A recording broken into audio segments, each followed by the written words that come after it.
بسم الله الرحمن الرحيم الحمد لله حمدا كثيرا طيبا مباركا فيه مباركا عليه كما يحب ربنا ويرضى جل جلاله وعم نواله والصلاة والسلام على سيد الحبيب المصطفى صلى الله تعالى عليه وعلى آله وصحبه وبارك وسلم تسليما كثيرا إلى يوم الدين أما بعد. My dear respected friends, I'm going to be dealing with a topic today which is probably hardly ever covered independently. But I think it's important because it's something that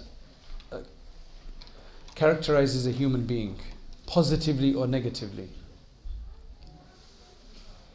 What I want to speak about today is miserliness or stinginess. Miserliness and stinginess has got to do with so many things related to us. Sadaqah, mutual assistance, friendship, companionship, gifting, giving our time, charity, all of that is related to this topic. And unfortunately this topic isn't covered. Indeed, we talk about fundraising, we talk about virtue of charity, but miserliness and stinginess is actually the disease. It's haram to have miserliness. It's haram to have stinginess. Just like it's haram to lie and to miss a prayer, it's actually haram to be stingy. It's one of the traits of the heart that are very serious and critical. So firstly, we're going to try to define it first. What is miserliness? So we're all on the same page. What is miserliness? What is stinginess? And then inshallah we'll focus on trying to find a cure for it from our Quran Sunnah. Allah subhanahu wa ta'ala says, وَمَنْ يُوقَ شُحَّ نَفْسِهِ فَأُولَٰئِكَ هُمُ الْمُفْلِحُونَ. Those who have been given or protected from niggardliness, who have been protected from this greed of the heart, the greed of the soul, of the body, of the person, shuh, then such people are truly the successful ones. In Arabic, the word for bukhl, the word for miserliness is bukhl or taqtir or bukhl. Two words we got. It's a trait which is embedded in the soul, and its function is to hold a person from giving his wealth or time or whatever in situations where spending is either necessary,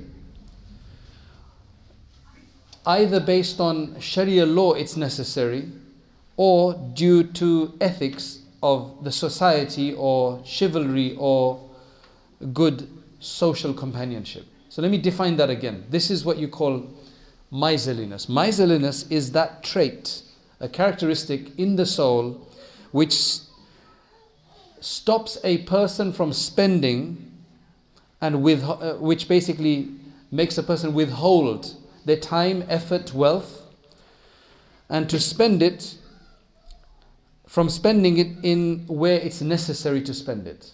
Now there's two places where it's necessary to spend wealth. Either because the Sharia tells us to spend it, like for example, sadaqah, zakat, right? Or when common decency tells us to spend. For example, neighbors constantly giving us something, they're sending samosa, pakode every day, and you're just enjoying them, and there's no reciprocation. Right? Why not? Why is there no reciprocation? Right. That's something to decide. What is it based on? That's due to common decency, common chivalry. Oh, it's like the simple example, you're always going out with your friends to eat, and they're always paying, and you seem to go to the toilet to wash your hands when the time comes to pay. You don't even pretend to pay. You don't even pull out your wallet to say, let me pay, let me pay. You're just not even there. Maybe once it's okay, or twice it's okay, but every time you are somewhere else when it comes time to pay. So when a discussion of money comes, then you slip out somewhere. To be honest, you know, when it comes to feeding people, when you understand the virtues of feeding people, I mean, I would say that by nature I am maybe a bit stingy, but when I learnt of the virtues of spending, especially to feed somebody, then you want to go and make sure that your money is the one that's used to feed people. It's a big difference. There's a big virtue in spending, in feeding somebody. So it's one of the greatest sadaqah, is that you feed a hungry soul, a hungry liver.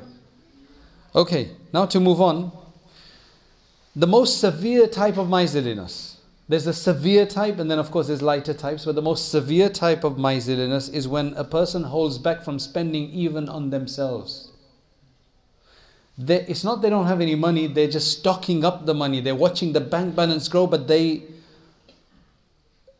don't spend even on having decent clothing. It's not like they're trying to have clothing like Umar radiallahu anhu, who didn't have money, who refused to have money and who had patches on his clothes. This is just done out of stinginess. They want to die with a good big bank balance. There's people like that, you'd be surprised. They're not willing to spend. And then they will die and everybody will use that money. That's the worst kind, where you can't even spend on your own self.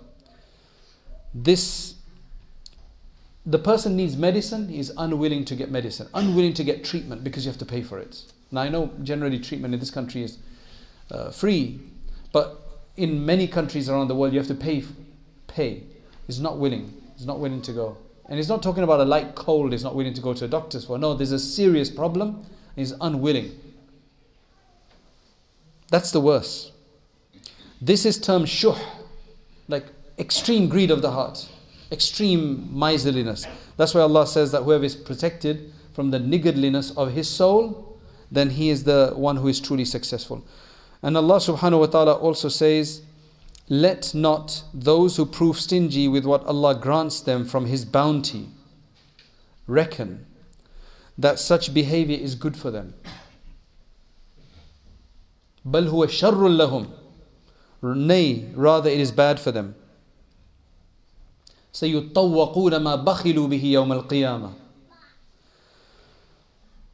He says, the evil consequence of their stinginess shall be cast firmly upon them as chains around their necks on resurrection day. So don't think that it's good for you to withhold money. Let the pipeline clean itself. When you open up and you start spending, the pipeline gets cleaned. Allah will always, tell me, is there anybody who's spent on someone, who's invited somebody over for food, who's fed somebody in a restaurant, whatever, and then felt bad about it? This is really strange, but research shows that by spending, you get happy. Spending gives you satisfaction. Giving gives you satisfaction more than taking. It's amazing. This is research that shows that. There's a book we're publishing soon. It's called A Thinking Person's Guide to Happiness by Prince Ghazi. He argues the same thing in there. He makes a distinction between joy, happiness, and a number of other feelings. And he shows how happiness is linked to giving. And giving, anybody who continuously gives, then in the hereafter he will be given. As Allah says, عَطَاءً غَيْرَ مَجْذُوذ. A continuous giving Allah will give you in the hereafter. But that's if you've been continually giving in this world, whether that be with your wealth or your time or your effort, and helping others. To go back to our discussion, it is narrated on the authority of Abu Bakr as-Siddiq radiyallahu an, it's in Sunan al-Tirmidhi, that the Messenger of Allah sallallahu alaihi wasallam said, the following people will not enter paradise. Right? The following people: a treacherous person, right? Somebody who's always treacherous, you can't trust them. Number two, a miser, the stingy one. Why do you think a miser won't enter paradise? Not because he's got the trait of miserliness, but because he hasn't rectified it, he hasn't cured it, and thus it stopped him from paying where he's supposed to pay. It's made him withhold his zakat, withhold charity. There were people dying around him and he was not concerned. So people are born miserly, some people. This is God-given. This is a trait from God, that some people are just miserly. Some families are known to be miserly, right? Some tribes are known to be miserly, right? And some qawms are known to be very generous. I've seen in some people, they're just extremely generous, and you see the father, he's very generous as well. But sometimes you'll have it where the father is very miserly and the son is very generous. It's a natural thing that is placed in the heart. That some people are just very generous, some people are a bit tight or miserly. But what is important for everybody is to work on it. For the very generous not to be swindled, and not to spend in the wrong, and not to be misled. And for those who are miserly to open up their hearts and to spend and go against that. That's the challenge, that's the individual challenge. And everybody knows about themselves. How easy it is when we walk out of the masjid and somebody collecting money. Can you easily put in your hand in your pocket and pull out a £10 and just give it in? Thinking, Allah's going to give it back to me. I know it's £10, but Allah is going to give it back to me. He's going to give me a lot back. The complex here is that if I'm miserly, I'm not going to spend. I can never see the benefits of spending then. I will never see that money coming back because I don't spend. I'm too frightened to spend. But believe me, you put a hand on your heart and you spend, you will see that money coming back. You'll see the barakah of it. That will encourage you from spending, but you're going to have to take that on belief. You're going to have to take that from other people's experiences that that's the case. Otherwise, you will never spend because you're just never going to see the benefit of it coming back to you. But this is what the Sharia tells us to do. Take that risk for the sake of Allah. Because He knows it's not a risk. It's only a risk in our mind. So, the first person who's not going to enter paradise is the treacherous person, because his actions are going to eventually lead him to be deprived. Likewise, a miser. And number 3, the one who gives and then reminds people about their favors, about his favor. Remember, I did that for you, you're not helping me now? I went out of my way to do that. I mean, sometimes you do. If there's the person opposite who you've done something good for and they just they're not grateful. Sometimes you do have to remind those kind of people for their benefit, not for your sake. But if you're trying to take undue benefit from helping somebody, which you should have done for Allah, then that is what the person is who does man. In Arabic it's called man, to remind somebody of a favor. Favors should be done for Allah and then you should forget about them. Whether that person gives you back or not, Allah will give you. Numerous verses and ahadith regarding the blameworthiness of miserliness, right, have been transmitted from the Prophet ﷺ and from Allah subhanahu wa ta'ala. That's why the Prophet ﷺ says in another hadith, I'll just mention a few of the hadiths, there's another hadith from Tirmidhi, that there's 2 vices, 2 evil traits that can never be combined together in a believer. You can't have a believer who has these particular 2 bad traits. One is miserliness, number 2 is an ill-mannered disposition. Bad akhlaq and miserliness. A person who's a believer can't have both of these. He might have one of these, but he cannot have both of these things. If he does, that means his iman is in severe doubt. That a person is ill-mannered, bad akhlaq and miserliness on top of it. You know, there's some people who have very bad manners, but they're very generous. It kind of helps tolerate them. But to be bad-mannered and miserly, ya Allah, that a believer can't have. That's what he's saying. It's not to say the person is not a believer anymore, but he's saying that that is not a believer. That's not what a believer should be like. The Prophet ﷺ also said in another hadith by Abu Dawud, the most despicable traits a man can possess, worst characteristics, are restless niggardliness. Basically miserliness, and a person is restless, always in haste, and he's also miserly. And number 2, debilitating cowardice. Very extreme level of cowardliness. Not willing to take a brave step at all. Restless niggardliness, meaning miserliness that makes one so avid for his wealth or time or energy that he becomes restless and uneasy at the mere prospect of giving any of that away or using those things on others. So if somebody asks you, you're like a fish out of water. You don't even like to be asked. You may even break your relationship with that person for asking you for a donation. The state of such a person is so negative that Bishr ibn al-Harith al-Hafi, one of our great ascetics of the past, he commented that just looking at a miser will harden the heart. Like they are very bad influence, miserly people. Now we're going to break it down a bit, and we're going to say whether miserliness is haram or makruh, right? We're going to give you the exact rulings. The Shaykh is going to give the exact rulings of whether miserliness is haram or just makruh or otherwise. He says that if the miserliness entails contravening the sacred law, then it is haram. How would that be? Withholding zakat, for example. You're contravening the law of zakat. Zakat is wajib, fard. Then that's haram. If it goes against contravening common decency and chivalry, then it is makruh tanzihi. Makruh tanzihi, but you're going to put a lot of people off. That guy's a miser. So whoever fulfills the requisites of the sacred law and the requisites of chivalry, so you give zakat and you give sadaqah and you spend where you have to spend with your neighbors and friends and family, right? Everybody gives your children Eid, but you don't give to anybody because you say it's a bid'ah. It's a justification, but you take it. Now if it's a bid'ah, please nobody give my children Eid because it's a bid'ah. It's not a bid'ah. I mean, unless you think it's obligatory, then it could be a bid'ah, right? Because it's not necessary. It's nice. That's what people do it for. So you take, but you don't give.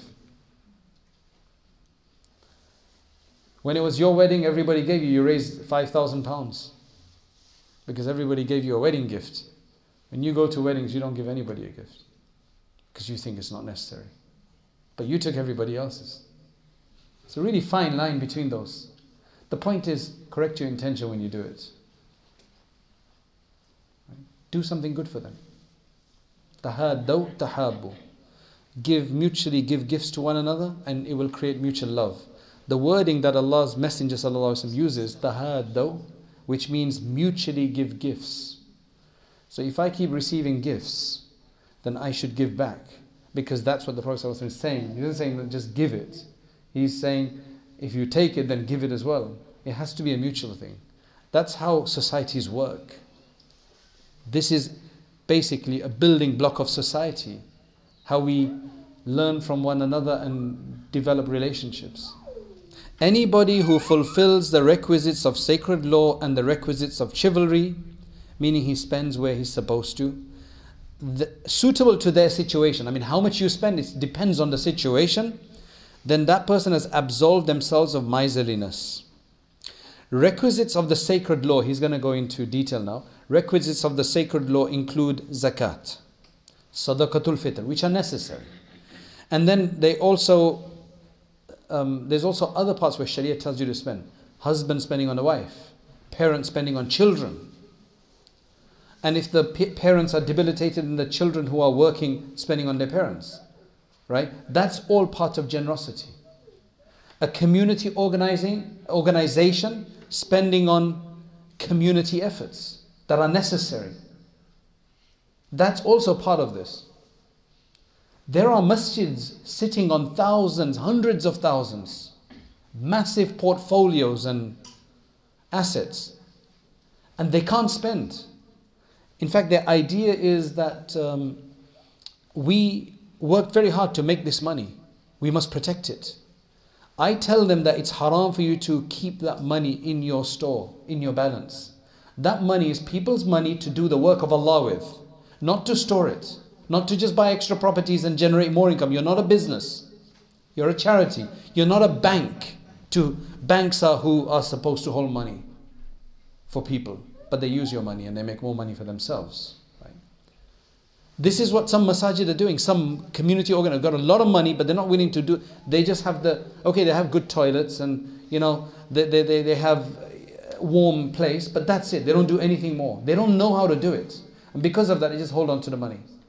And they don't understand that this money, if you spend it on people, for the sake of Allah, Allah will give you when you need it. So people don't get that. And there's other masajid who are struggling but doing so much great work. They don't have any money and they just about manage. But Allah provides them. Requisites, so we mentioned that. Requisites of chivalry now. Requisites of common decency that include voluntary charity and gifts to relatives, neighbors and friends. That's all part of common decency, to give gifts to neighbors, friends and so on. What is the opposite of miserliness then? To give a good understanding of miserliness, you have to look at the opposite. The opposite is called Jud or Sakha. In Arabic, these are the two terms, Jud and Sakha, which means generosity. How do you define generosity now? This is a trait of the self that leads one to spend wealth above and beyond what is mandatory for the sake of being rewarded, or to attain the merit of being generous, or for the sake of purifying the soul from the vice of miserliness, not for any other motive. You're not doing it to be called good. You're not doing it so they will give you back.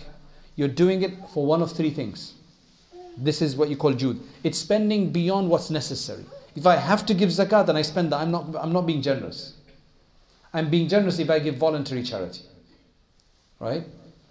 If I have to spend on my wife, that's not generosity. That's just normal spending.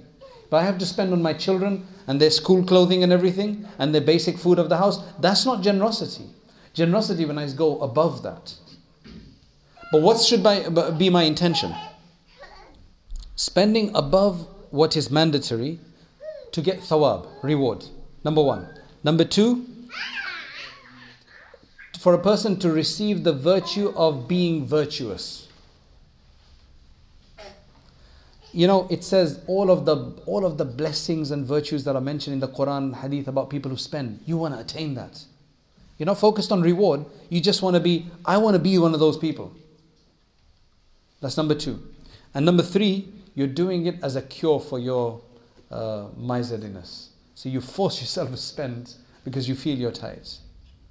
These are the three good ways of spending. This is what you call Jud and Sakha, or generosity. But in all of this, you have to avoid wastefulness. There's people who will buy their children anything, and then their children stand on their head. Because they just keep giving. They think that's good. That's not good. Everything has to be moderated.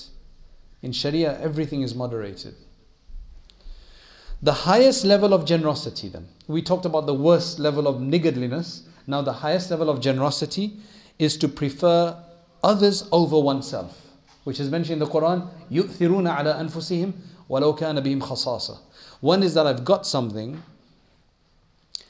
and I've got enough for myself and I give to you as well. So we both have. The other one is I only have enough to give you or me and I give you. That's the highest level of generosity. Only the very few will be able to do that one. That's what you call ithar. Namely, to spend wealth despite needing it. Allah subhanahu wa ta'ala says they prefer others over themselves even if they themselves are in need. It is narrated on the authority of Aisha radiallahu anha that the Prophet sallallahu alaihi wasallam said, the wali, the friend of Allah, is not inclined towards anything except generosity and a pleasant personality. Total opposite of the other hadith. This is related by Abu Shaykh. The wali of Allah, you can tell that he's going to be generous and he's going to have very good character.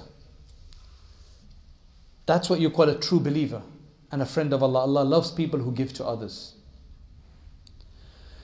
What is the cure for miserliness, by the way? Now he tells us the cure for miserliness. The cure for miserliness is a lot of reflection on the narrations, the hadith, that have come regarding its blameworthiness. Think of all of those ahadith that tell, and the Quran verses which tell you how bad it is to be a miser. In fact, Al-Jahidh, one of the great literature scholars of the past, he wrote a book called Kitabul Bukhala, the book of the misers. He's got all the stories of misers and what happened to them because of their miserliness. Somebody's got a problem, they should read that book. In fact, it'd be useful for all of us to benefit from that. So, to look at the verses and the ayah, the hadith that tell about the blameworthiness of miserliness and that mention the praiseworthiness of generosity. and to think about the immense punishment that Allah has threatened for miserliness. Do I want that punishment? No. So to keep reading that and reflecting over that, that will help to ease that constraint in the heart. It will help to open up the heart and open up the hands as well. For indeed, other beneficial treatments include reflection on the state of misers. I mean, everybody must know a miser. Like I'm sure everybody can think about, unfortunately, everybody can probably think about somebody they know who's a bit of a miser. Now, doesn't that put you off? If that puts you off, then if we're a miser as well, then shouldn't that put others off as well? So he's saying that reflect over the state of misers and your natural disregard for them, even if you're a miser yourself. You will hate other misers. Even though you're a miser yourself, you'll hate other misers, because there's a natural disregard human beings have. Nobody loves misers.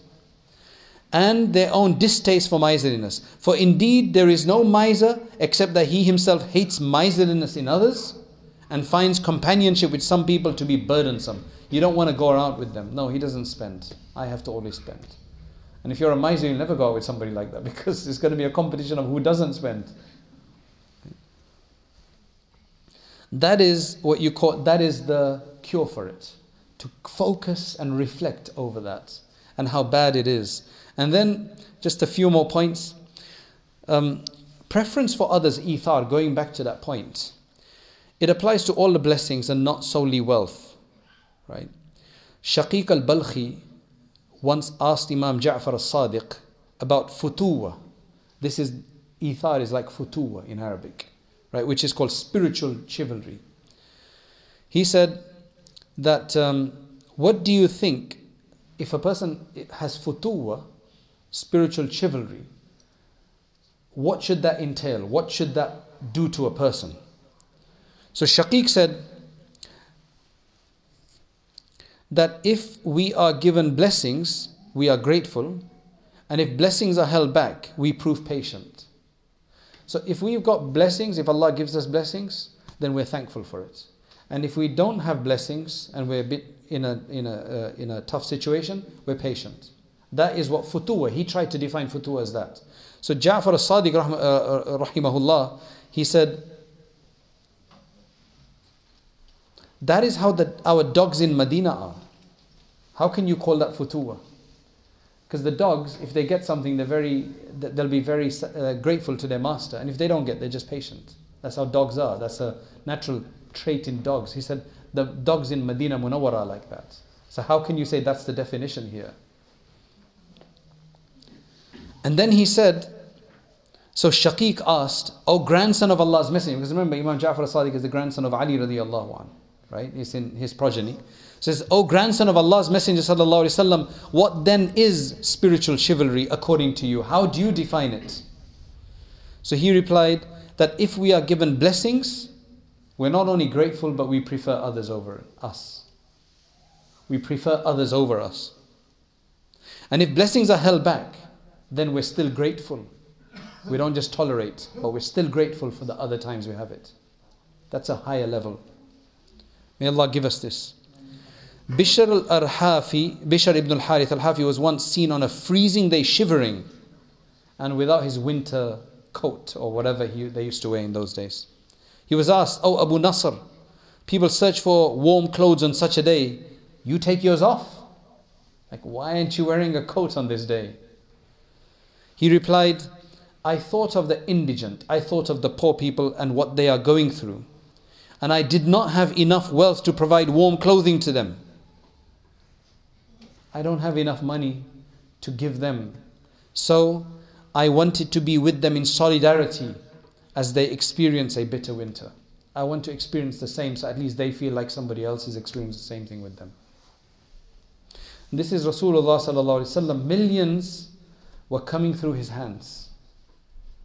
But he preferred to remain a poor person, only eating dates and water for long periods of time, so that even the poorest person in Medina Munawwara could relate to him. That this is my Prophet, I don't have, he doesn't have either. That's what you call the characteristic of a true leader. May Allah give us those things. In fact, what's mentioned is that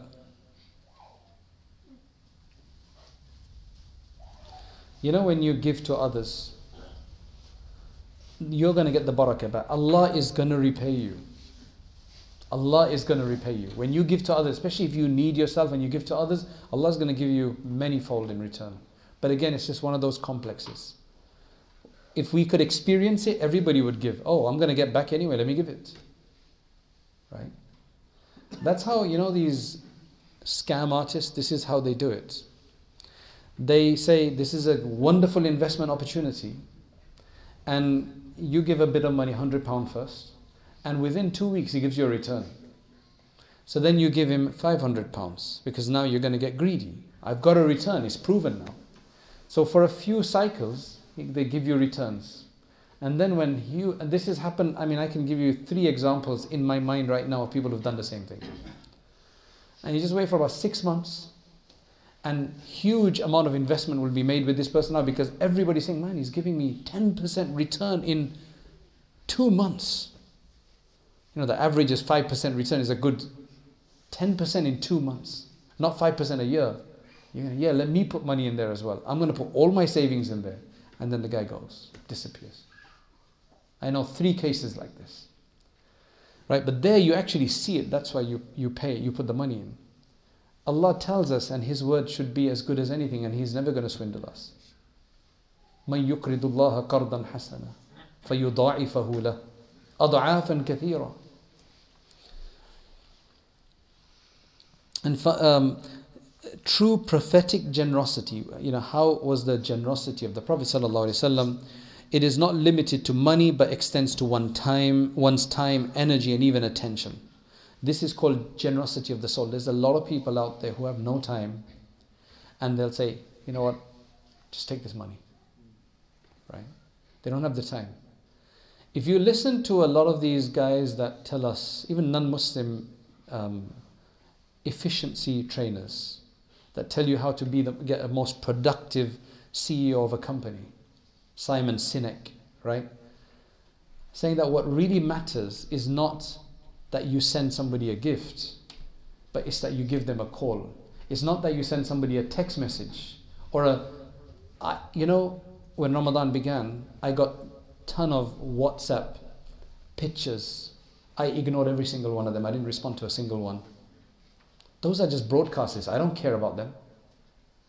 It's a touch of a button. I don't care about that. I didn't respond to a single one of those. But if somebody sent me a written message that I saw was not a cookie cut generic message, then I responded to them. Because that's just, what is that? What are you doing? Is it become just the press of a button and you send this nice little video out, right, that says Eid Mubarak at the end or Ramadan Mubarak at the end? You're filling the inbox up. Send a personal message, that's going to make a difference. I just sent some messages, a voice recording, not even a typed. I voice record message and sent it to 2 people in another country.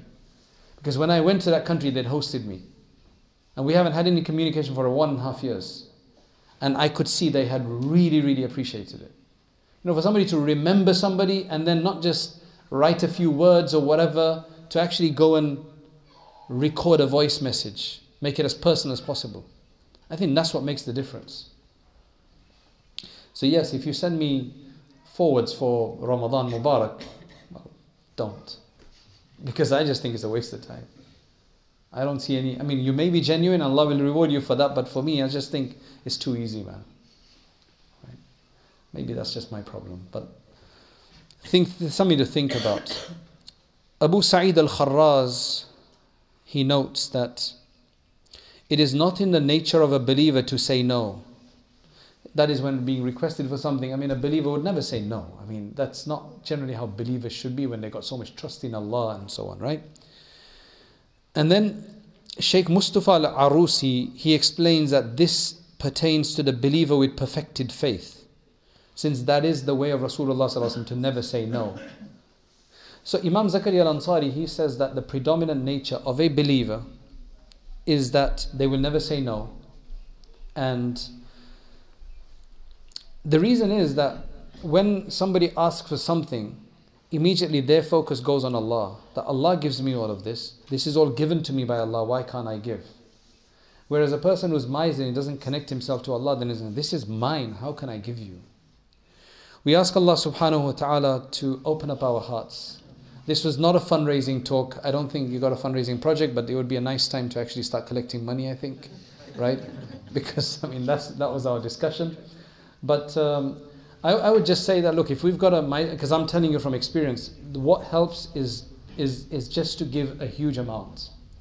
That is the best cure for miserliness. If you're used to giving £5, give £20. Once or twice, and you'll find that you will not miss that £20. You will not miss it.